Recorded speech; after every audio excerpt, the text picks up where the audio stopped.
नमस्कार. Yes news महाराष्ट्रमध्ये आपल्या सर्वांचे स्वागत. नवी मुंबई महानगरपालिका सार्वत्रिक निवडणूक 2026. दीपक भाऊ पहुरकर यांच्या नमस्ते. प्रचार सभा निमित्ताने रिपब्लिकन सेना राष्ट्रीय अध्यक्ष सरसेनानी आनंदराज आंबेडकर साहेब आपल्या ऐरोलीमध्ये येत आहेत. दिनांक 9 जानेवारी 2026 संध्याकाळी 4 वाजता ऐरोली प्रभाग क्रमांक 3. प्रेक्षकांनो, एस न्यूज महाराष्ट्राच्या बातमीपत्रामध्ये पुन्हा एकदा मी आपलं सर्वांचं स्वागत करतो आहे. 29 महानगरपालिकेचं इलेक्शन महाराष्ट्रामध्ये सध्या लागलेलं आहे. त्यामध्येच नवी मुंबई प्रभाग क्रमांक 3मधून रिपब्लिकन सेनेचे अधिकृत उमेदवार दीपक पहुरकर आपलं नशीब आजमावत आहेत. आपल्यासोबत स्वतः ते जुळलेले आहे. सर, सर्वप्रथम आमच्या चॅनलमधलं आपलं स्वागत आहे. सर, आज आपण प्रभाग 3मध्ये एसीमधून आपली उमेदवारी लढवत आहात. उमेदवार म्हणून आपण स्वतः डोर टू डोर प्रचार करत आहात. कशा पद्धतीनं आपल्याला रिस्पॉन्स भेटत आहे? नागरिकांच्या समस्या आपण ऐकून घेत आहात. काय सांगणार आहात? सर्वप्रथम सर्वांना नमस्कार, तसेच जय भीम जय शिवराय. सर, आपण जो प्रश्न केला की प्रभागामध्ये फिरत असताना नागरिकांचा रिस्पॉन्स म्हणजे नागरिकांचा प्रतिसाद कशा प्रकारे आहे, तर मी आपल्या चॅनलच्या माध्यमातून सांगू इच्छितो की मी आणि माझी काही टीम आहे. माझ्या टीममध्ये तुम्ही बघा, नेहमी तुम्हाला माझे मित्रमंडळी जे 24 तास माझ्यासोबत असतात आणि अशी टीम फक्त नवी मुंबईमध्ये मला तरी असं वाटतं माझ्याचकडे आहे. त्याचं कारण असं आहे की हे निवडणुका जे आहे, आत्ताच्या जे निवडणुका आहे त्या फक्त पैशांच्या जोरावरती चालू आहे.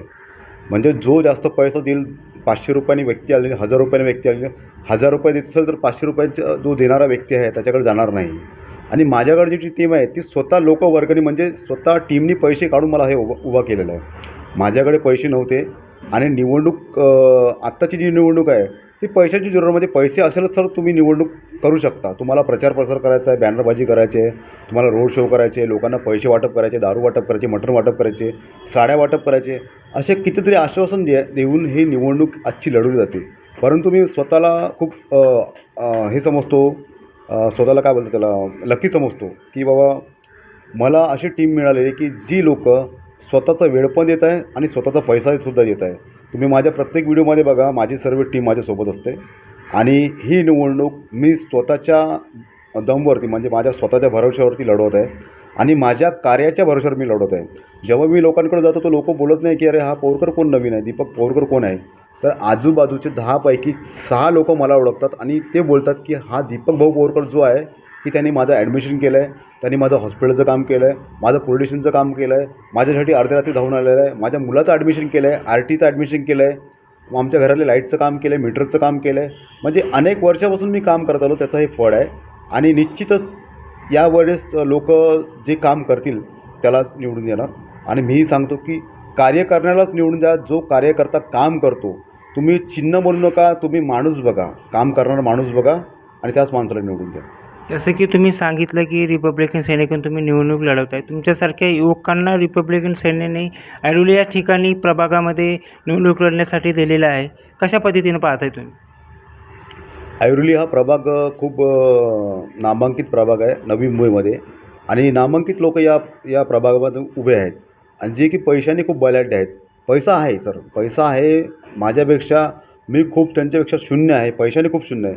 परंतु स्वाभिमान आणि प्रामाणिकपणा त्यांच्यापेक्षा 1000 पटीने माझ्याकडे जास्त आहे. त्याच्यामुळे लोकांना मी सांगितलं की बाबांनो, तुम्ही माझ्यासोबत फिरू नका, तुम्ही माझ्यासोबत फिरू नका आणि माझ्या रॅलीमध्ये सुद्धा येऊ नका. फक्त इतकं करा की डोर टू डोर किंवा माउथ टू माउथ पब्लिसिटी करा, माझ्या नावाची चर्चा करा. माझं जे चिन्ह आहे, रिक्षा चिन्ह आहे, त्या रिक्षासमोर बटन दाबून अमध्ये म्हणजे ब क ड अमध्ये एक तुम्हाला दाबावं लागेल, एक ब असेल, क असेल, ड असेल. मी त्यांना सांगितले की तुम्ही 3 मतं जे आहे ते तुम्ही तुमच्या आवडीच्या व्यक्तीला द्या, इतर कोणी असतील तुमच्या अजून आवडीचे. परंतु अमध्ये तुम्हाला माहिती आहे हा दीपक पहुरकर, दीपक भाऊ तुमचा मुलगा दिवसरात्र काम करत असतो आणि त्याला तुम्ही जर निवडून दिलं तर आणखीन काम करेल. मला काम करण्याची आवड आहे, मी नगरसेवक 100% बनणारच आहे. परंतु जर चुकून काय जर झालं, गडबड काय झाली, तरी मी माझं कार्यकाळ चालू ठेवणार आहे आणि झालं तर त्याच्या पटीने 10 पटीने 100 पटीने कार्य वाढवणार आहे. जसं की आता तुम्ही सांगितलं की तुम्ही लोकांच्या जनमानसात राहिलेले व्यक्ती आहे, परंतु दीपक पहुरकरला निवडताना लोकांनी दीपक पहुरकरच का निवडावा?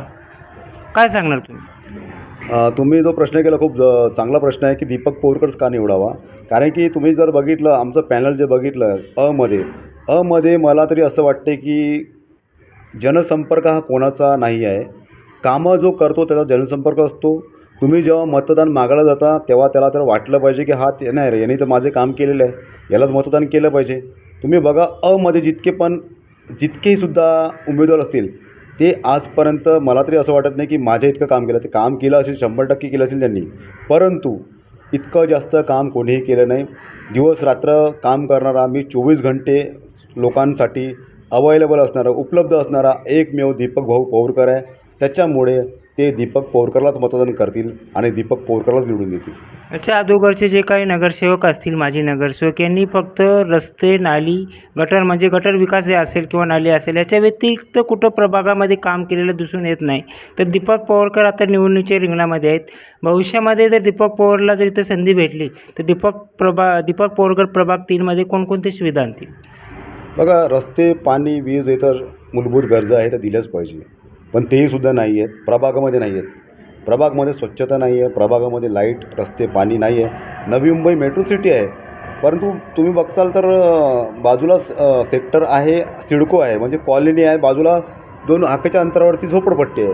तर झोपडपट्टी तर बिलकुल म्हणजे एकदम तुम्हाला असं वाटतं की कुठल्या तरी खेड्यागावात आलेलं आहे. वस्तीचं खूप घाण चित्र आहे.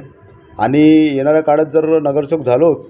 हा प्रभाग आहे ज्या ज्या ठिकाणी तुम्ही प्रचाराला जात आहे त्या ठिकाणचे जे स्थानिक आहेत तुम्हाला कशा पद्धतीने प्रतिसाद देतात? कारण का आधीच्या नगरसेवकावर बऱ्याचशा लोकांची नाराजगी आहे. नाही, निश्चितच काय झालं की मागच्या नगरसेवकाने जर काम केलं नाही त्याच्यामुळे काय लोक चिडून आहेत आणि त्यांना आता विश्वास राहिलेला नाही आहे. आणि विश्वास नसल्यामुळे त्यांना असं वाटतं की यार काय निवडून द्यायचं तरी कोणाला. प्रत्येकजण आश्वासन देतो, परंतु काय असते माहिती आहे काय, जो व्यक्ती सतत फिरत असतो ना त्याला आश्वासन देण्याची गरज नाही. त्याने ऑलरेडी पहिले काम केलेलं आहे. मी स्वतः कामं केले, 10 वर्ष झाले काम करतो आहे. ते काम करण्याची माझी आवड आहे. मी रिपब्लिकन सेनेचा जिल्हा महासचिव, मी प्रभागातच काम नाही करून अख्ख्या नवी मुंबईत काम करतो. फायदा असा झाला की कोरोना काळामध्ये ज्यांच्याकडे अन्न नव्हतं, ज्यांच्याकडे काही प्रॉब्लेम होते, म्हणजे अन्नधान्याचे प्रॉब्लेम होते, तर आमची संस्था युवा संस्थेने आम्हाला 2 ट्रक तिथे त्या ठिकाणी राशन पाठवलं होतं. आम्ही काय केलं की जो उपाशी असेल, म्हणजे त्याचं वोटिंग कार्ड बघितलं, राशन कार्ड नाही बघितलं, नगरसेवकने काय केलं, माझा वोटर आहे का, माझं राशन कार्डमध्ये नाव आहे का, तरच त्याला धान्य दिलेलं आहे. आम्ही काय केलं की बाबा उपाशी कोण आहे, तो कुठल्या जाती धर्माचा आहे, तो कुठल्या प्रांताचा आहे, आम्ही धर्म, भाषा, भेदभाव पाडत नाही. त्याच्यामुळे त्याचा फायदा असा झाला की प्रत्येक वार्डामध्ये हा जो प्रभाग पडला ना त्या प्रभागातच मी काम केलेलं आहे. म्हणजे वार्डात कसं काम केलं, प्रत्येक वार्डात काम केलं की मला जर त्या वार्डातून फोन आला की दीपक भाऊ इथं या ठिकाणी लोकांकडे राशन नाही, तर राशन आम्ही पाठवलेलं आहे. त्या ठिकाणी लोक उपाशी, त्या लोकांना आम्ही जेवण तिथे जेवणाची व्यवस्था करून दिली आहे. मग तो रस्त्याने चालणारा भिकारी जरी असला तरी आम्ही त्याला पकडून आणून राशन दिलेलं आहे. हे माझ्याकडे पुरावे आहेत. आणि हे माझ्या घरचं वाटप नाही केलेलं आहे, मी माझ्या खिशातून काही दिलं नाही आहे. हे मला युवा संस्थेने आम्हाला आमच्यावर विश्वास ठेवून त्यांनी जो त्या टायमात 2 ट्रक माल पाठवला आणि त्या 2 ट्रकची पूर्ण लिस्टसहित, नावसहित, नंबरसहित आम्ही दिलं की बाबा हे 1000 लोकांची लिस्ट आहे. या 1000 लोकांपैकी एकाला जरी कॉल केला आणि विचारलं की तुम्हाला राशन मिळालं की नाही मिळालं आणि मिळालं तर किती मिळालं, याचा पुरावा आम्ही ठेवला. त्यामुळे आमच्यावरती विश्वास ठेवून परत त्यांनी 2 ट्रक माल पाठवला. म्हणजे अख्खा लॉकडाऊन आम्ही हा पूर्ण जो राशन धान्य आहे तो वाटप केला आणि लोकांपर्यंत चांगला मॅसेज गेला, लोकांचा आशीर्वाद मिळाला आणि तेच आशीर्वाद आता पुण्यामध्ये बदलेल. ते लोक नगरसेवक निवडून आणतील. आपल्या प्रभागामध्ये महायुती असेल किंवा काँग्रेस असेल किंवा इतर एकनाथ शिंदे गटाचे पण असतील, त्यांच्या प्रमुख नेत्याच्या बैठका किंवा सभा होत आहेत. दीपक पौरकरसाठी रिपब्लिक सेनेची सभा होणार आहे का आनंदराज आंबेडकरांची? रिपब्लिकन सेनेचे सरसैनिक आनंदराज आंबेडकर साहेब यांचा माझ्यावरती खूप विश्वास आहे आणि त्यांचा जो विश्वास आहे आणि त्यांचं लक्ष पण सुद्धा माझ्यावरती आहे.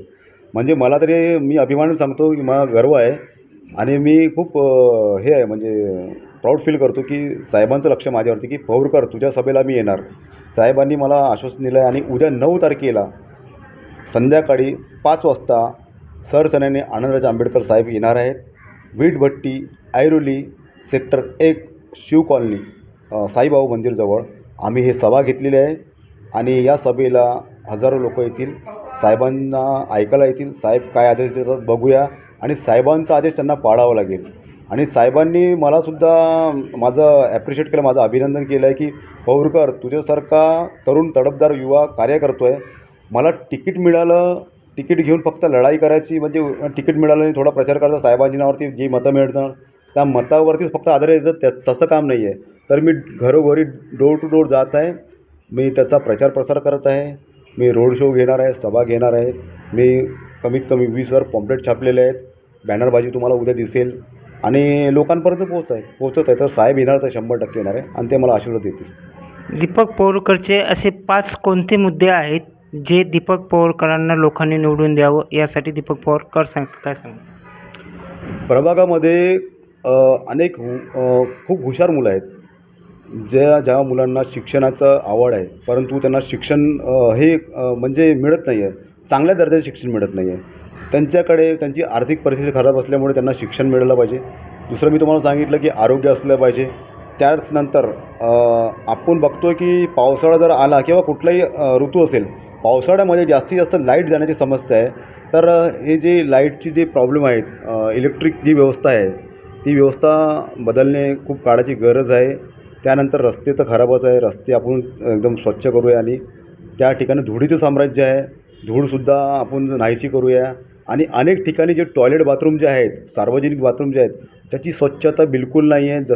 असं वाटतं की तिथे जे आपले जनावर आहेत, म्हणजे जे काही जे असतील, तर असं वाटतं त्यांच्यासाठी ते आहेत का, म्हणजे माणसासाठी नाही आहे. इतकी स्वच्छता, म्हणजे इतकं स्वच्छतेचं घाणीचं साम्राज्य आहे, अस्वच्छता आहे. स्वच्छता सगळ्यात पहिला विषय, आरोग्य, शिक्षण, रस्ते, लाईट, पाणी, ह्या मूलभूत गरजा आपण देऊ. हे होते दीपक पवारकर, रिपब्लिकन सेनेचे प्रभाग क्रमांक 3चे उमेदवार. त्यांनी सांगितलेलं आहे त्यांच्या मनोगतामध्ये, हा जो प्रभाग आहे विकासापासून वंचित राहिलेला आहे. रिपब्लिकन सेनेच्या माध्यमातून प्रभाग 3मध्ये शिक्षण असेल, इतर काही जे महत्त्वाच्या मूलभूत गरजा आहेत ते निवडून आल्याच्या नंतर ते करण्याचा त्याने एक चंग बांधलेला दिसतो. आणि येत्या 9 तारखेला म्हणजे उद्या रिपब्लिकन सेनेचे राष्ट्रीय अध्यक्ष आनंदराज आंबेडकर यांची चुनाभट्टी या ठिकाणी प्रचंड अशी जाहीर मोठी सभा होणार आहे असे पण त्यांनी सांगितलेलं आहे आपल्याला. आणि त्यामध्ये आपण त्यांना असे बरेचसे काही प्रश्न केले होते की बाबा तुम्ही निवडून आल्याच्या तर लोकांपर्यंत लोकांचा कसा विकासात करणार आहेत. त्यांनी आपल्या अजेंड्यामध्ये सांगितलेलं आहे. नक्कीच येणाऱ्या काळामध्ये ही निवडणूक किती रंजकपणे होईल प्रभाग क्रमांक 3 आपण नक्कीच आपल्या चॅनलच्या माध्यमातून वेळोवेळी अपडेट घेत राहणार आहोत, आपल्यापर्यंत पोहोचणार आहोत. धन्यवाद सर, आमच्या चॅनलला आपण सविस्तर प्रतिक्रिया दिल्याबद्दल. नमस्कार. जय भीम, जय शिवराय. तुमची साथ आमची. यस न्यूज महाराष्ट्र चॅनलला लाईक करा व सबस्क्राईब करायला विसरू नका.